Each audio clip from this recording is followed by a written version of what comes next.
Hello, this is Dazzle Greenwood again, and this is a continuation of the series of walkthroughs for my new open source AI evals project called Lake Merritt. And we're in the quick start guide here, and let's just navigate to guide number 2. So in this case, unlike the first one where we just basically did evals on an existing CSV that had all the correct data, the input, the output, and the expected output. And by the way, one proviso on that, the LLM as a judge did get a 0.9 score. It wasn't 0.7 that was the threshold. So in case anybody's counting, or if anybody's even watching these videos, yes, I understand it was 0.9.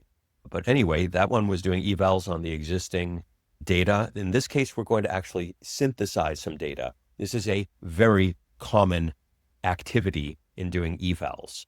You want to do a quick start for lots of different reasons, and synthesizing data can be useful for a lot of reasons that we'll get into in other documentation. This is how to do it. And in this case, all we want to do is synthesize the outputs. So let's say we're starting with a spreadsheet that has the inputs.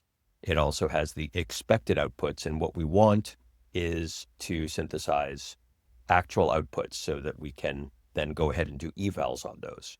So the way that you do that, and actually one other very quick note, the key way I've seen in my consulting work with companies where this comes up is we basically emulate what their app is doing at the juncture point with the API as in this synthetic or simulated process. And so we know what, if given a given user's input, exactly what will be part of the package going to the model through the API. And we want to very rapidly get the outputs from that so we can double check if it's tracking with their expectations. And this is a very simple example of that workflow. So let's go ahead and make that CSV that has the inputs and the expected outputs.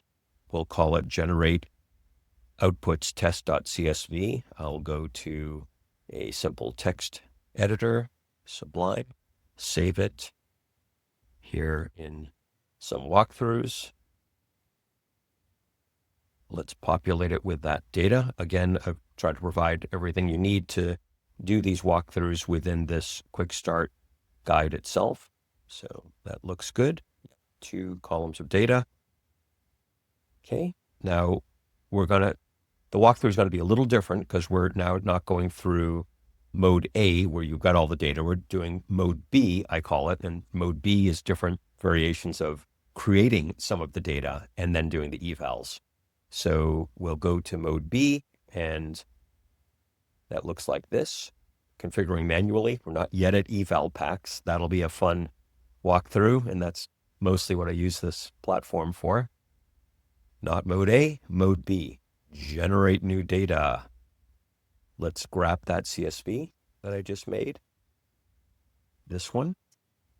I always do the reason I put the data preview is I just want to triple check that this is correct, and it is correct. We've got the inputs, we've got the outputs, we've got a couple rows, feeling good. Let's go forward. So we're going to choose generate model outputs. Let's just give it a little instruction. What would be a good instruction? You are a helpful assistant? Sure. There's a lot of different instructions you might want to be giving it, depending on what facet of evals you're trying to do. This all looks good. So let's generate the data. Boom.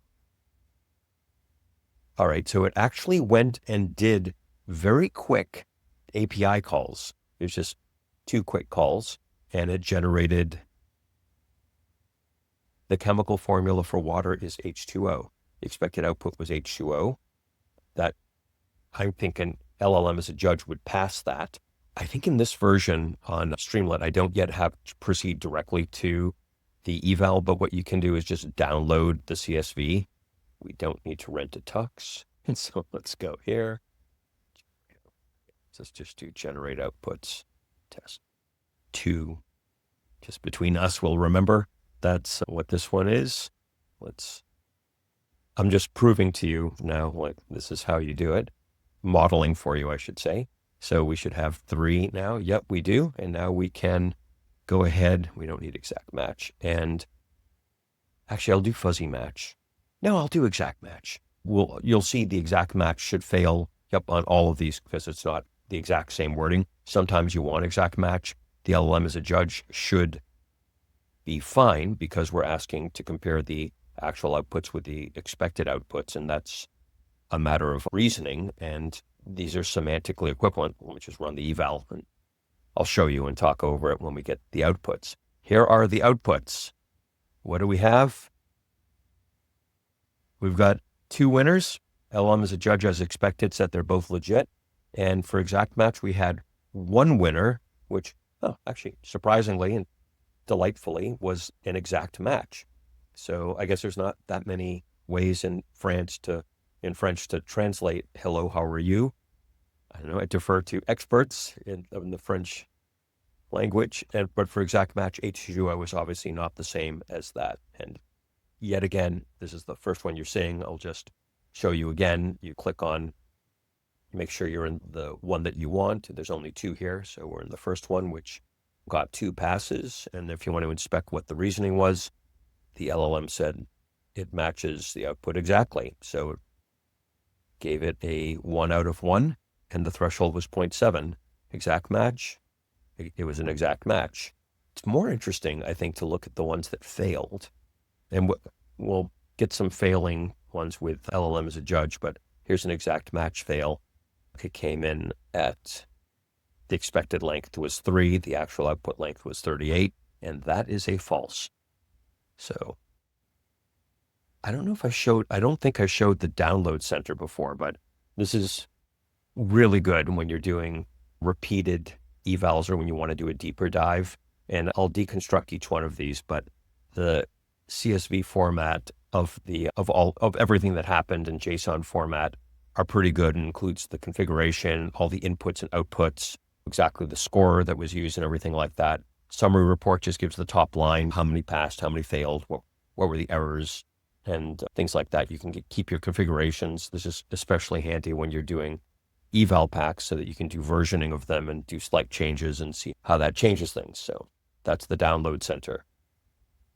Okay, and there you have it. That is a darn simple way to just generate outputs using mode B in the Lake Merritt AI eval workbench.